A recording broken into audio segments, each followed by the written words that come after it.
মঞ্চপুষ্ট অত্র এলাকার বিভিন্ন পর্যায়ের মুরব্বিয়ান, আমার সহযোদ্ধা, সহপাঠী এবং মাঠ জুড়ে ঘর থেকে যে সকল মা বোনেরা শুনছেন সকলকে জানান সালাম, আসসালামু আলাইকুম ওয়া রাহমাতুল্লাহি ওয়া বারাকাতুহু।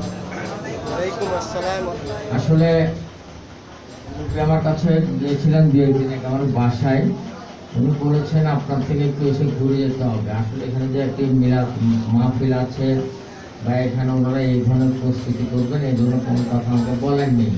আমি চেয়েছিলাম ওনার বাসায় বসে এক কাপ চা খাবো, হয়তো উনি বলতে ঘরে ঘরে গিয়ে একটু দেখে তাদেরকে দেখে চলে যাব। কিন্তু এখানে এসে দেখতে পাচ্ছি ভিন্ন একটি রূপ। এখানে একটি মিলাদ মাহফিল আছে, পাশাপাশি আপনারা একটি সবার সংযুক্ত সভার আয়োজন করেছেন, তার জন্য আপনাদেরকে ধন্যবাদ। আমরা দীর্ঘদিন সকলেই জানি করোনায় সমগ্র বিশ্ব আক্রান্ত হওয়ার পর থেকেই অনেকের সাথে হয়তো বা বিভিন্ন এলাকায় গিয়ে যোগাযোগ করা আমাদের পক্ষে সম্ভব হয়নি। সেই কারণে আসলে আজকে সেখানে ঘুরে যাওয়ার কথা ছিল, অনেকের বাসা বাসা হয়তো বা যেতাম, দেখা করতাম, তারপর চলে যেতাম।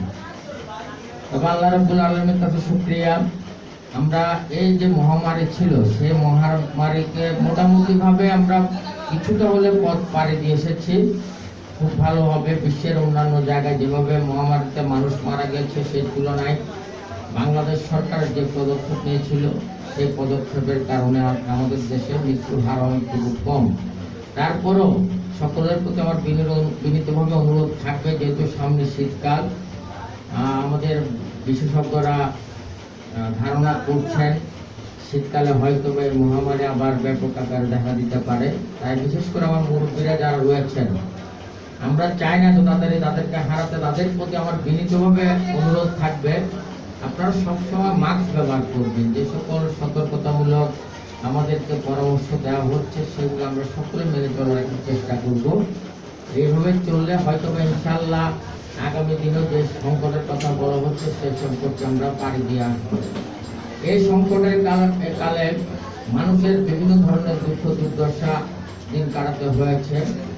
আমাদের মাননীয় প্রধানমন্ত্রী জননেত্রী শেখ হাসিনা বাংলাদেশের মানুষের দুঃখ দুর্দশা লাঘবের জন্য তিনি প্রতিটি এলাকায় 6 থেকে 6,500 পরিবারে একটি ওয়ার্ডে সিটি কর্পোরেশনে মানুষের জন্য ত্রাণ পাঠিয়েছিলেন। আপনারা এই এলাকায় হয়তোবা 6,500 টোটাল আমাদের এলাকায় ডিস্ট্রিবিউট হয়েছে হয়তোবা। পাশাপাশি আল্লাহ রাব্বুল আলামিন এগুলো আমাদের মাননীয় কাউন্সিলর, সাবেক কাউন্সিলরের মাধ্যমে ডিস্ট্রিবিউট হয়েছেন। আমি আসলে পুরোপুরি চিত্রটা জানি না, তারপর যেটুকু আমার নলেজে ছিল সেটুকু আমি বলছি। এর বাইরে আমি আমার ব্যক্তিগত তরফ থেকে আল্লাহ আমাকে যেটুকু তৌফিক দিয়েছেন আমি চেষ্টা করেছি। হয়তোবা পরিপূর্ণভাবে সকলের মাঝে পৌঁছে দেওয়া সম্ভব হয়নি। আসলে আমি কোনো শিল্পপতি না, বড় ধরনের ব্যবসায়ীও না, মোটামুটি আপনাদের ভালোভাবে ব্যবসা বাণিজ্য করে চলে থাকি ইনশাল্লাহ। যেটুকু ইনকাম এর বাইরেও আমার কিছুটা টাকা হয়তো ছিল বিদায় আমি এই দুর্যোগপূর্ণ অবস্থায় মানুষের জন্য কিছু করার চেষ্টা করেছি। তার জন্য আল্লাহর কাছে শুকরিয়া আদায় করি। আল্লাহ যাতে আমাদের এই কার্যক্রমগুলো আল্লাহ যাতে কবুল করে থাকেন, আপনারা সকলে দোয়া করবেন।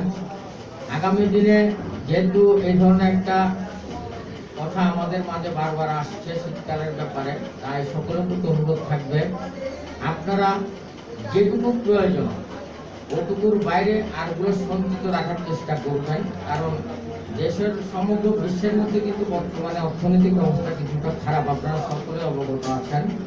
সেই তুলনায় ইনশাল্লাহ বাংলাদেশে খুব ভালো আমরা আছি। তাই এই দুর্যোগপূর্ণ অবস্থা যদি তৈরি হয় যাতে সকলে আমরা সুন্দরভাবে চলতে পারি, থাকতে পারি, সেজন্য সেভাবে সজাগ দৃষ্টি রাখবেন সকলেই চলাফেরার মধ্যে। আমরা চেষ্টা করব যদি এই ধরনের কোনো ধরনের আবারও ক্রাইসিস মুভমেন্ট আমাদের মাঝে আসে তাহলে অবশ্যই আমরা মানুষের পাশে দাঁড়ানোর চেষ্টা করব। কিন্তু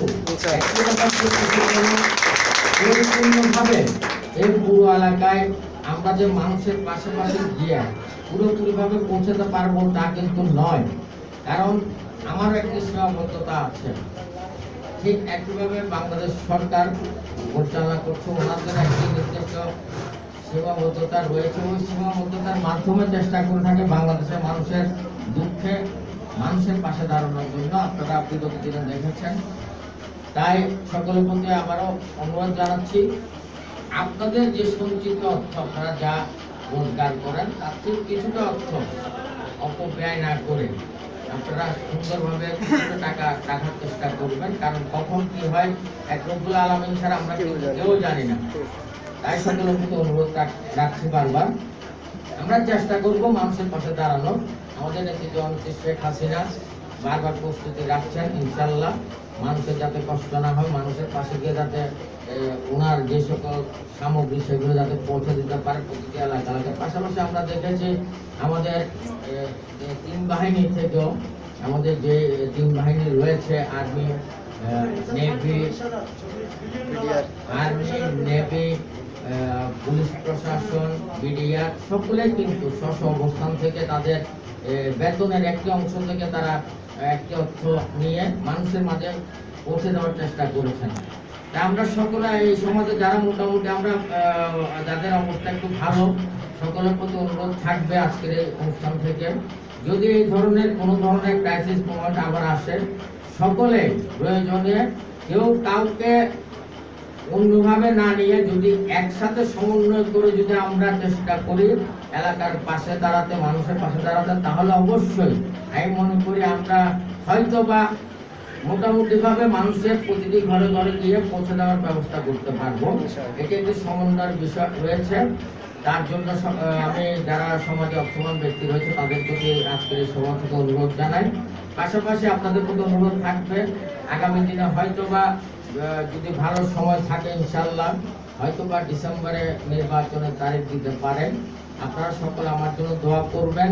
বিগত দিনে যেভাবে আমি চলেছি আপনাদের সন্তান হিসাবে, আপনাদের ভাই হিসাবে, এই এলাকার যারা মেহনতি মানুষ তাদের প্রতি দায়িত্ব নিয়ে যাতে আমি সামনের দিন এগিয়ে যেতে পারি, মানুষের পাশে থেকে, সুখ দুঃখে থেকে, সেই জন্য সকলে আমার জন্য দোয়া করবেন। আগামী দিনের নির্বাচনে আমাদের রেজাউল ভাই, উনি নৌকা মার্কেট প্রার্থী, ওনার জন্য সকলে দোয়া করবেন। আপনাদের এই এলাকার যাতে সুন্দরভাবে সাজিয়ে দেওয়ার জন্য যাতে উনি আগামী দিনে কাজ করতে পারেন, আমি যাতে ওনার সাথে থেকে কাজ করতে পারি, সেজন্য সকলে দোয়া করবেন। আসসালামু আলাইকুম।